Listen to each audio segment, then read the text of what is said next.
Hey guys, Mike here with another clip on the Samsung Galaxy Note 3. If you've seen my other videos and my review, you know by now that I'm more than impressed with this phone and I consider it the best phablet you can get these days in stores. Even so, there are some aspects that could drive you away from it, and we're going to talk about them in the next minutes.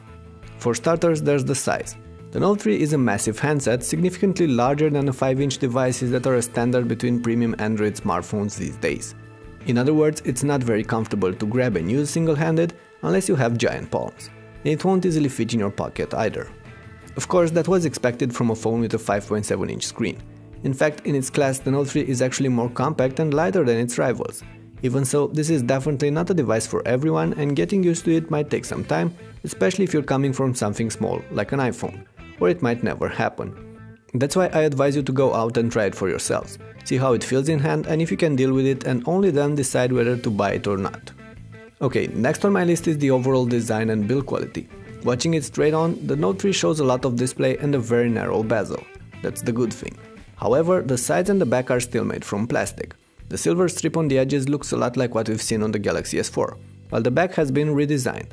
It's still covered in plastic but in disguise, meant to mimic leather with a soft texture and even some faux stitches.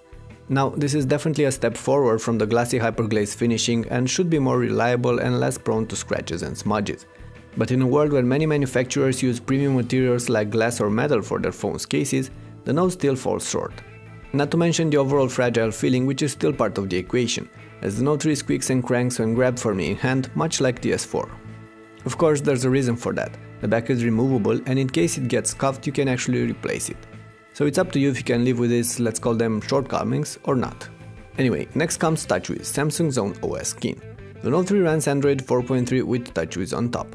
Most UI elements are redesigned and tweaked, including the home screen, the app drawer, the lock screens, the notification panel and the multitasking window. Then there are also a handful of extra functions like the multitude of gestures, eye tracking features and special modes like multi-window and magazine view.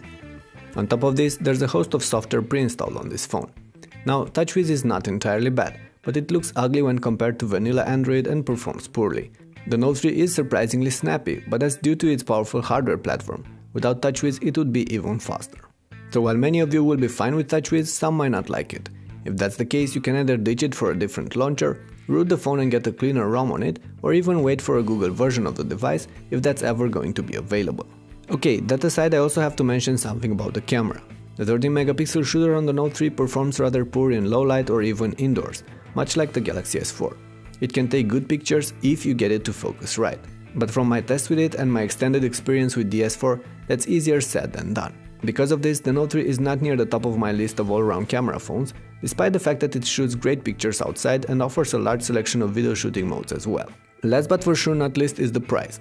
In the US, the Galaxy Note 3 starts at $300 with a 2-year contract.